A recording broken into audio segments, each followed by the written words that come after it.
Respectful greetings to our lecturer, Dr. Insinyur Runi Asmaranto, STMT IPM ASEAN Engineering. I am Madeline Emely Christie from the Water Resources Engineering major. I will share to you my result on research article review titled Analysis of the Cause of Excessive Leakage in the Fractured Rock Masses of the Ludila Hydropower Station Dam Foundation. And this is the article identity. This article is published on Bulletin of Engineering Geology and the Environment Journal, Volume 84, Article number 191 on 2025. The authors are Li Fengwen and Yanlong Li, and the publisher is Springer Nature. So this is the introduction. The background of the study is the seepage control in fractured rock foundation is essential for dam safety as excessive leakage can cause uplift pressure, internal erosion, and even structural instability. The case study focused on the Ludila hydropower station in China, a 135 meters high gravity dam on the Jinsha River. Despite a complex seepage control system, a significant leakage occurred at the left bank foundation. So this is the research objectives, and the study aimed to identify the root cause of the excessive leakage and to develop a new analytical framework for non-steady seepage in fractured rock with complex control system. Specifically, it involved determining equivalent permeability tensors, applying the parabolic variational inequality method, and using the drainage substructure method to simulate multiple failure scenarios and compare with field monitoring data. So this is the study area and site characterization. The geological features dominated by metamorphic sandstone and siltstone, and the left bank has higher permeability and fracture connectivity. And for the hydrogeological test, it has 84 boreholes used for the permeability testing, and most areas weekly permeable with the value range from 1 to 10 legions, and the left bank is moderately permeable. And this is the seepage control system there. They have dual grouting curtain system on the upstream and the downstream side, and they have multiple drainage galleries and hole arrays, and it is designed to reduce both seepage flow and pore pressure.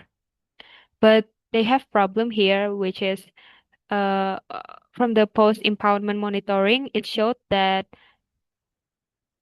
higher leakage at the Z9 to Z11 on the left bank.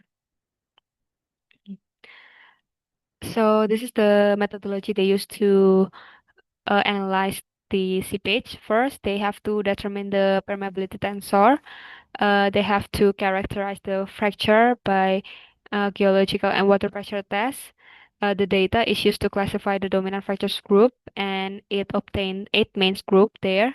And then the next, they have to calculate the initial tensor or K0. It applied equivalent continuum theory from the formula on the top right, and it produced anisotropic permeability tensor for each rock zone.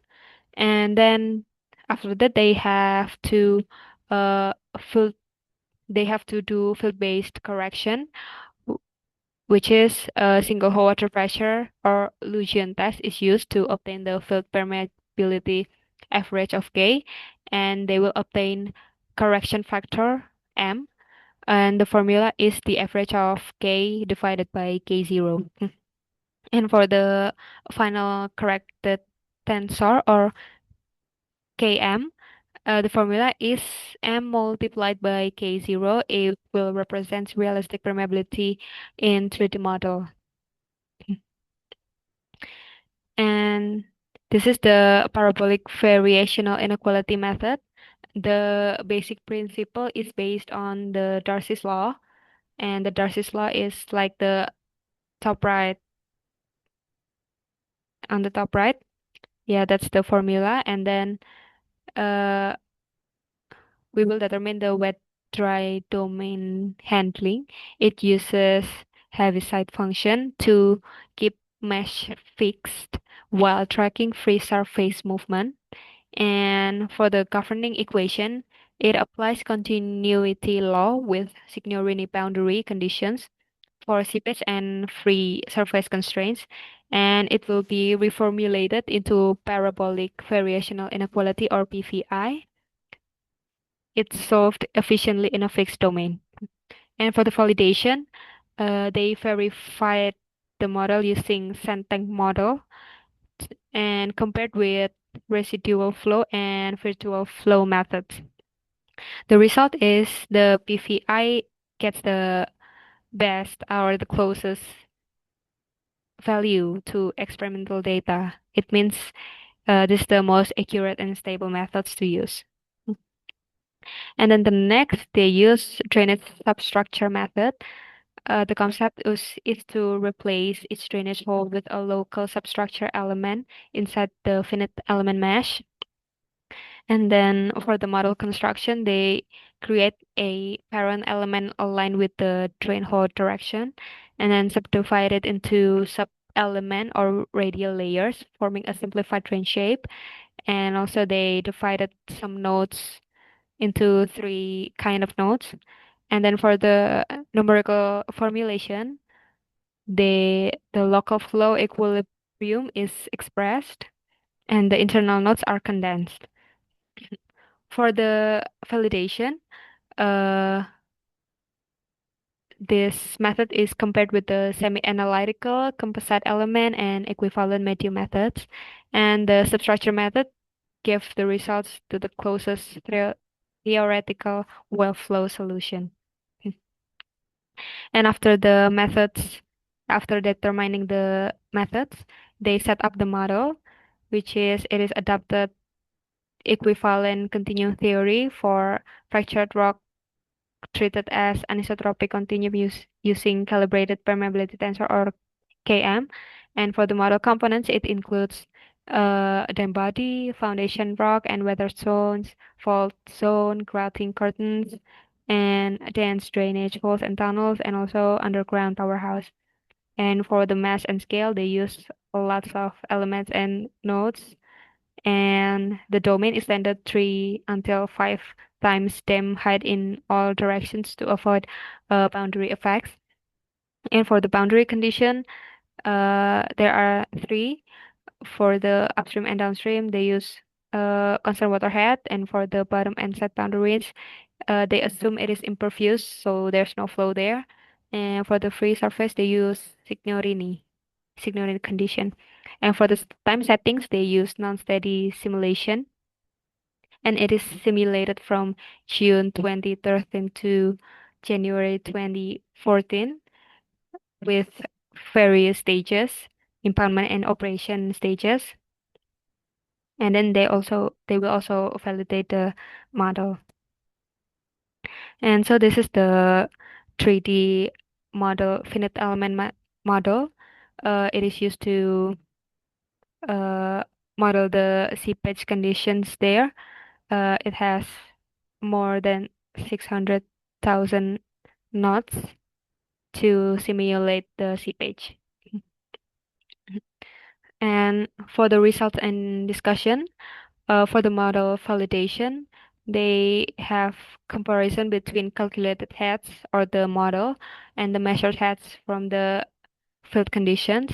And after the permeability tensor correction, it has maximum difference for about 4.87 meters, and the relative error is only 3.14%, which is the model is accurately reflects actual groundwater behavior.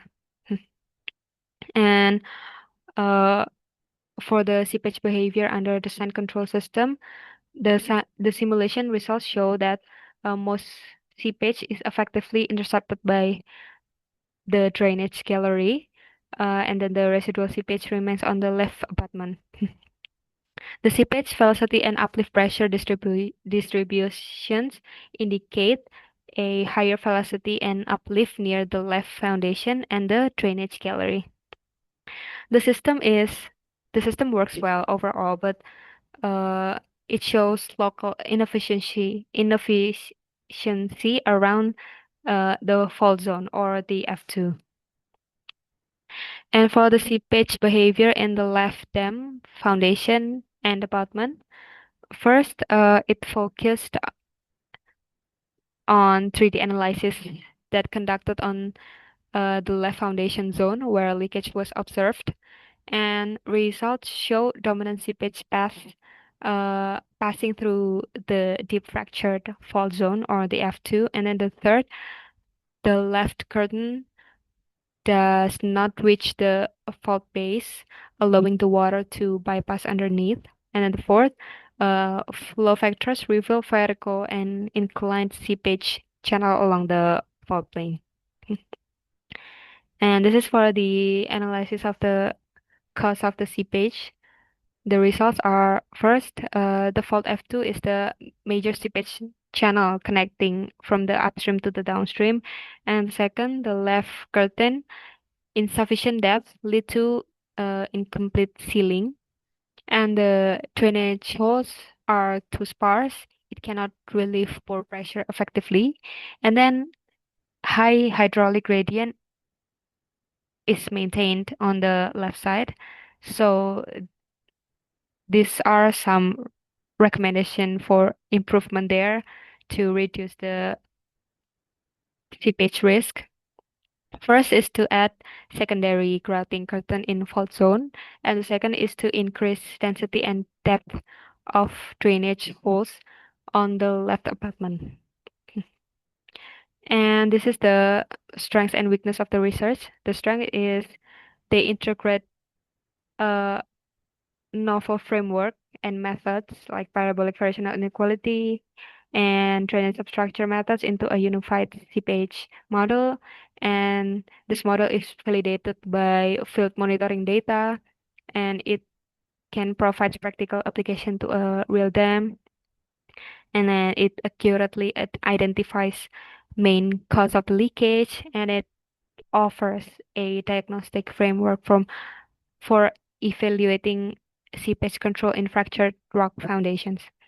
And the weakness is first, it still it still ignores hydromechanical coupling.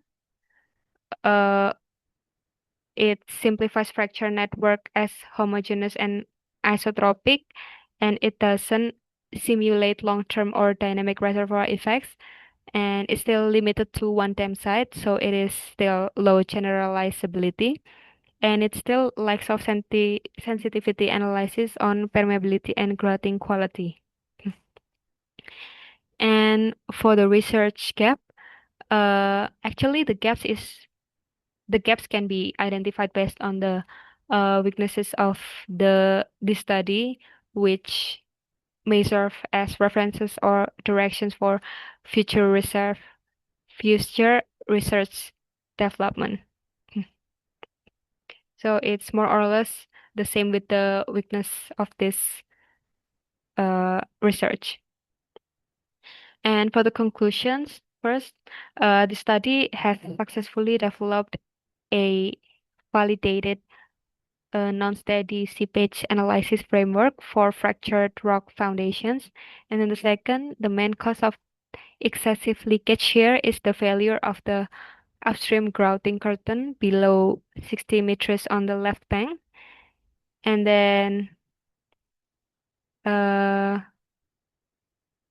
for the findings emphasize, it is there are the importance of curtain in integrity and construction quality and the necessity of tension analysis for dam safety evaluation, and also it provides a diagnostic and predictive tool for seepage control in other hydropower dams. So those are my reviews. I'm sorry if I said anything wrong, and thank you for all for your attention.